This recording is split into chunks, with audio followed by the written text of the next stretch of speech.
అందరికీ నమస్కారం. నేను కనంపల్లి ప్రసాద్, తెలుగుదేశం పార్టీ కార్యకర్తను. సింగనమాల నియోజకవర్గంలో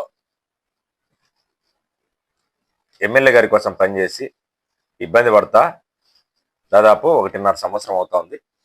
అందుకోసమే ఒక గట్టి నిర్ణయాన్ని తీసుకొని ఈ వీడియో చేస్తా ఉన్నా. ప్రజలారా అందరూ సహకరించండి.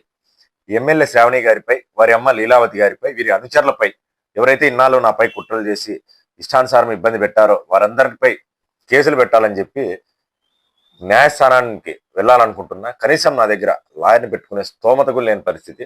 అందుకే నాకు ఒక్కో కార్యకర్త, నాలాగా ఎంతో మంది కార్యకర్తలకు ఈ నియోజకవర్గంలో అన్యాయం జరిగింది. కానీ కొంతమంది బయటికి చెప్పుకోలేని పరిస్థితిలో ఉన్నారు. ఎవరైతే అన్యాయం అయిపోయారో అలాంటి వ్యక్తులంతా కూడా ఒక్కొక్కరు ₹1 సాయం చేసినా కూడా నేను ఎమ్మెల్యే గారిపై పోరాటం చేయడానికి సిద్ధంగా ఉన్నా. కనీసం నా పైన చేసిన కుట్రలు అన్నీ కూడా ఆధారాలతో ఉన్నాయి.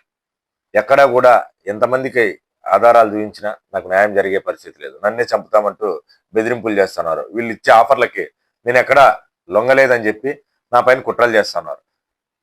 కానీ చేసిన ఏ కుట్ర చేసినా, ఏ కేసు పెట్టినా అవన్నీ కూడా ప్రతిదీ ఆధారాలతో సహా నా దగ్గర ఉన్నాయి. అన్నీ నిరూపించుకునే శక్తి నా దగ్గర ఉంది. కానీ ఆర్థిక స్తోమత నాకు చాలా పేదోన్ని, పేదరికంలో పుట్టాను, పేదరికంలో పెరిగాను.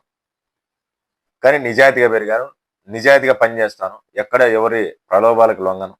కానీ ఇప్పుడు ఎమ్మెల్యే గారిపై పోరాటం చేయాలంటే ఒక లాయర్ని పెట్టుకోవాలా.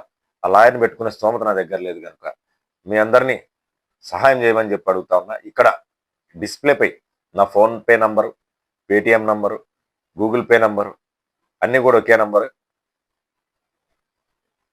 నా బ్యాంక్ డీటెయిల్స్ కూడా డిస్ప్లేపై ఇస్తాను. మీకు తోచినంత సాయం చేయండి. కనీసం ఇలాగా నాలాగా ఏ కార్యకర్త ఇబ్బంది పడకుండా ఉండాలి.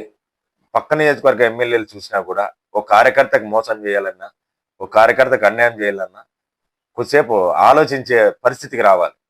ఎందుకంటే నేను ఎలాగో అన్యాయం అయిపోయాను, నిలబడతాను, గట్టిగా నిలబడి పోరాటమే చేస్తా. న్యాయస్థానంలో ఇలా అన్యాయం చేయకూడదు కార్యకర్తకు అనేది రాష్ట్ర వ్యాప్తంగా వినిపించేలా, తెలిసేలా చేయాలని కూడా అనుకుంటున్నా.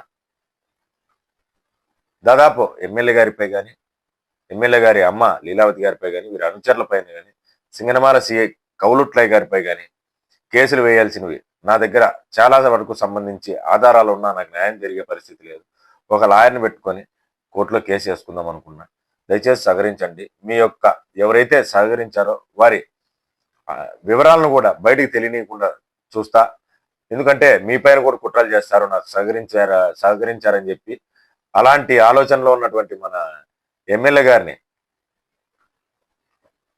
న్యాయస్థానానికి పిలిపించడం, న్యాయస్థానంలోనే న్యాయం చేసుకోవాలనుకోవడం నాకు వచ్చిన ఆలోచన.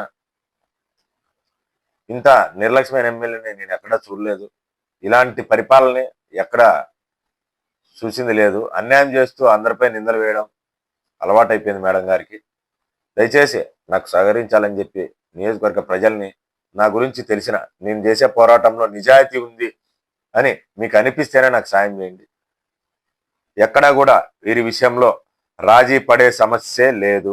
ఎక్కడ ఎన్ని ఆఫర్లు ఇచ్చినా, ఏ పదవుల ఆశ చూపినా నేను రాజీ పడను. ఇది జరగని పని.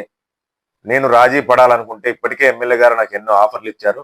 ఆ ఆఫర్లకు నేను తలొగ్గలేదు, తీసుకోను కూడా. దయచేసి కార్యకర్తలారా అర్థం చేసుకొని, సింగనమాల నియోజకవర్గంలో ఏ పార్టీ కార్యకర్తకైనా చెప్తా ఉన్నా, ఏ పార్టీ ఎమ్మెల్యే అయినా సొంత కార్యకర్తకు అన్యాయం చేయాలంటే ఆలోచించే పరిస్థితికి తీసుకురావాలనుకున్నా. దయచేసి నాకు సాయం చేయాలని చెప్పి కోరుతున్నాను. అలాగే తెలుసో తెలియకో యూట్యూబ్ ఛానల్ అయితే పెట్టడం జరిగింది. అందులో నాకు దగ్గర 500 మంది సబ్స్క్రైబర్లు వచ్చారు. 1000 మంది సబ్స్క్రైబర్లు అయితే నాకు కూడా యూట్యూబ్ నుంచి ఎంతో ఆర్థిక సాయం అందుతుంది. దయచేసి నా యూట్యూబ్ ఛానల్ కూడా సబ్స్క్రైబ్ చేసుకోండి. సీమరాజా గారి ఇన్స్పిరేషన్తో సింగనమాల రాజా అని చెప్పి నేను ఒక ఛానల్ పెట్టడం కూడా జరిగింది. నా ఛానల్ సబ్స్క్రైబ్ చేసుకోండి. నిజాలు మాత్రమే మాట్లాడుతూ ఉంటా. సబ్స్క్రైబ్ చేసుకొని నాకు ఆర్థికంగా చేయూతనివ్వండి అని చెప్పి మీ అందరినీ కోరుకుంటా ఉన్నా.